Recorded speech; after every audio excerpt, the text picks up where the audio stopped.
ऋषि बोला ने हे ऋषियों, हे सूजी महाराज, आप हमसे बंधन और जो मोक्ष का स्वरूप है, मोक्ष के प्रकार से मैं प्राप्त हुए सद्गुण, तो मोक्ष के बारे में आप हमसे श्रवण करा। तो सूजी बोला न बंध मोक्षम ततोपायम वक्षे हम शृणुतादरात् प्रकृतिश्च बंधने बंधो जीवो चाच्यते नमः।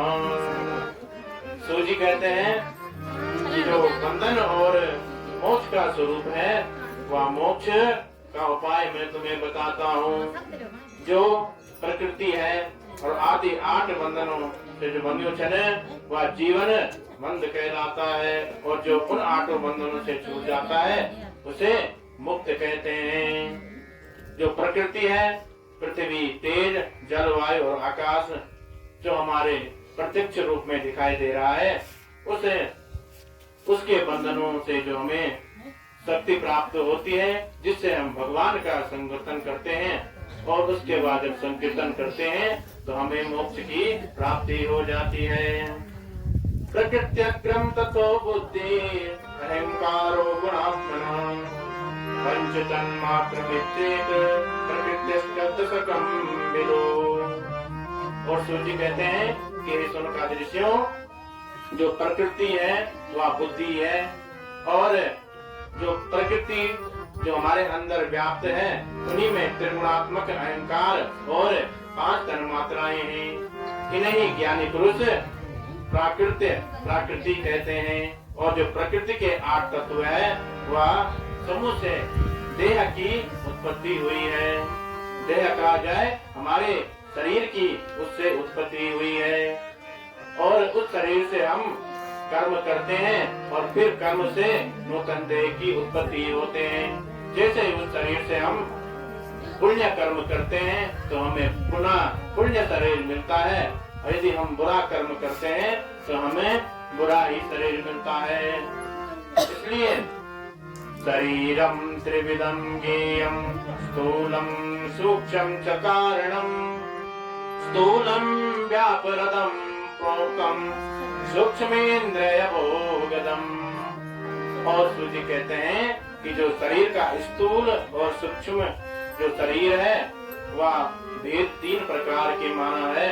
तो स्थूल शरीर वह है जो जागृत अवस्था में हम जिस शरीर से हम व्यापार करते हैं, और सूक्ष्म शरीर वह है जो जागृत और स्वप्न की अवस्था में जो हम इंद्रियों का भोग करते हैं। और जो कारण शरीर है, उसे आत्मानंद की अनुभूति करने वाला वह आत्म शरीर का है। वो जगत जननी महामाया की जय। तो स्वर्गादि जी कहते हैं कि हे सूजी महाराज, अब आप हमें भगवान शंकर के लिंग आदि में जो शिव की पूजा है उसका विधान कहिए। तो सूजी कहते हैं लिंगानां चक्रमं वक्षे यथा वक्षणुयद्विजा तदेव लिंगं प्रणव सर्वकामिकामकम्। सूजी कहते हैं कि स्वर्गादि ऋषियों, अब मैं आपसे लिंग के कर्म का वर्णन कहता हूँ, आप लोग सुनिए। वह जो प्रणव की समस्त अविष्ट वस्तुओं को वस्तु को ही प्रथम लिंग कहा है, जो हमें शरीर की पूर्ति करता है, और वह प्रणव ही समस्त अविष्ट वस्तुओं को देने वाला होता है, उसे ही प्रथम लिंग कहते हैं। और सूक्ष्म प्रणव रूपम भी सूक्ष्म रूपम तु निष्कलम स्थूल लिंग सकलम च तत् पंचाक्षरम उच्यते। कहा है कि जो पंचाक्षर मंत्र है, ओम नमः शिवाय, जो यह पंचाक्षर मंत्र है, यदि उस स्थूल लिंग से यदि हम उसका जप करते हैं तो हमें मोक्ष की प्राप्ति होती है, और हमें हमारी जो मानसिकता है उस मानसिकता को वह दूर करती है। इसलिए हमें सूक्ष्म लिंग का अनुसरण करना चाहिए। और जो सूक्ष्म लिंग है वह निष्कल होता है, और जो स्थूल लिंग है वह सकल होता है। इसलिए जो ओम नमः शिवाय जो पंचाक्षर मंत्र है, उस पंचाक्षर मंत्र से हमें उस लिंग की पूजा करनी चाहिए और वह दोनों लिंग ही साक्षात मोक्ष को देने वाले होते हैं। तानि विस्तरतो वक्तुम शिवो वेति च परा भूविकाराणि लिंगानि ज्ञातानि प्रगमी भवा।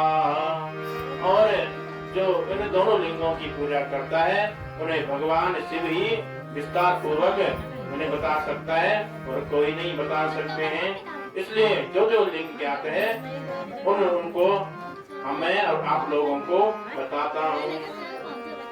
तो सूजी कहते हैं कि सुनका दृश्यों स्वयंभू लिंगम प्रथमम बिंदु लिंगम द्वितीयकम प्रतिष्ठितम चरम चैव गुरुलिंगम तु पंचकम। अब उनमें जो पहला लिंग है वह है स्वयंभू लिंग, जो प्रकृति से प्रकट हुआ है, जिसका किसी मनुष्य द्वारा निर्माण नहीं किया है।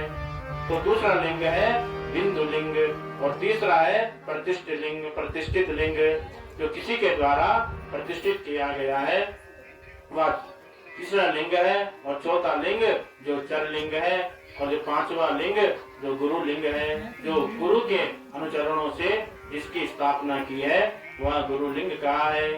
और देवऋषियों की जो तपस्या से संतुष्ट होकर उनके समीप प्रकट होने वाले को के पृथ्वी के अंतर्गत जो बीज रूप में व्याप्त हुए हैं, वह भगवान शिव के वृक्षों के अंकुर के भांति पर भूमि में जो प्रकट हुआ है उसे नादलिंग कहते हैं।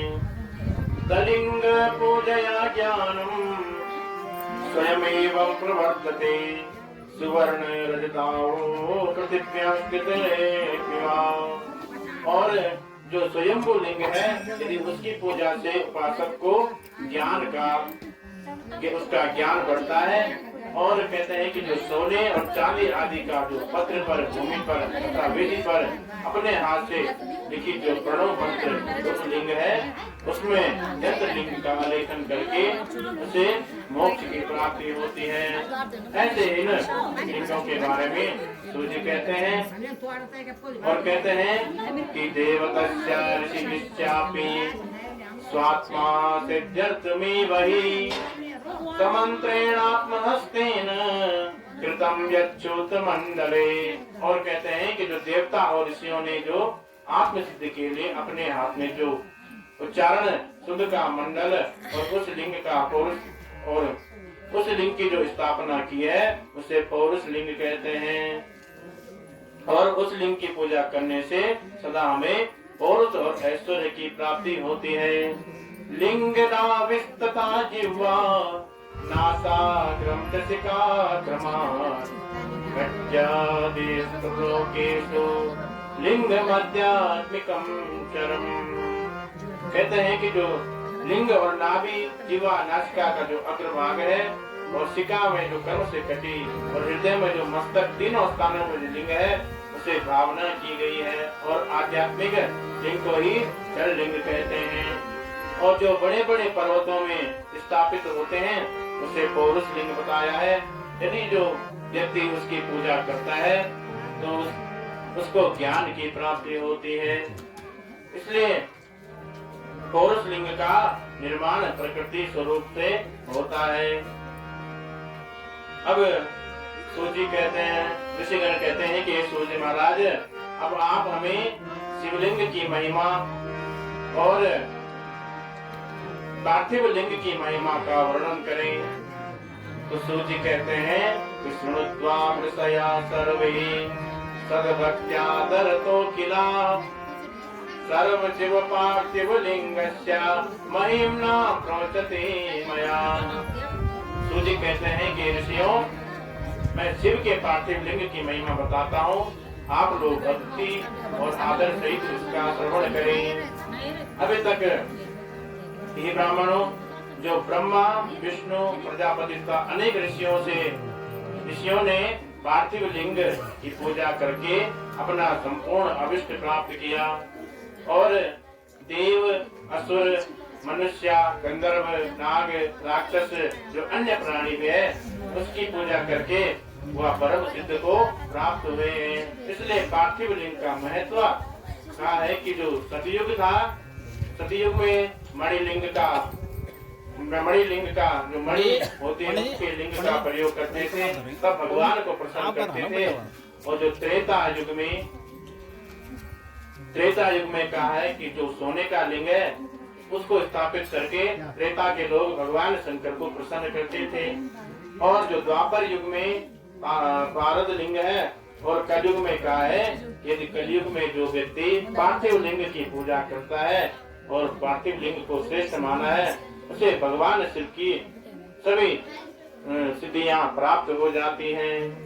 और जैसे सभी सूर्य कहते हैं कि ऋषियों यथा सर्वेषु देवेषु ज्येष्ठात् महेश्वरा एवं सर्वेषु लिंगेषु पार्थिवं श्रेष्ठमुच्यते।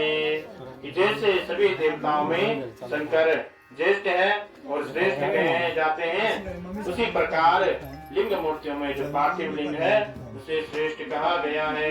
जैसे सभी नदियों में गंगा ज्येष्ठ है और श्रेष्ठ कही गई, वैसी सभी लिंगों मूर्तियों में पार्थिव लिंग को श्रेष्ठ कहा जाता है।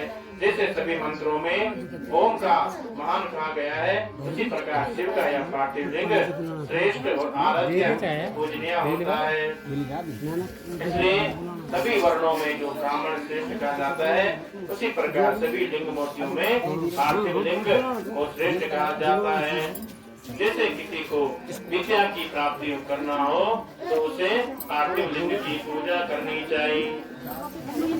और यथा पुरी सर्वासु काशी श्रेष्ठतम तुम्हारा डेट खत्म हो गया, अब तुम्हारा डेट खत्म हो गई बस। पार्थिवं श्रेष्ठमुच्यते।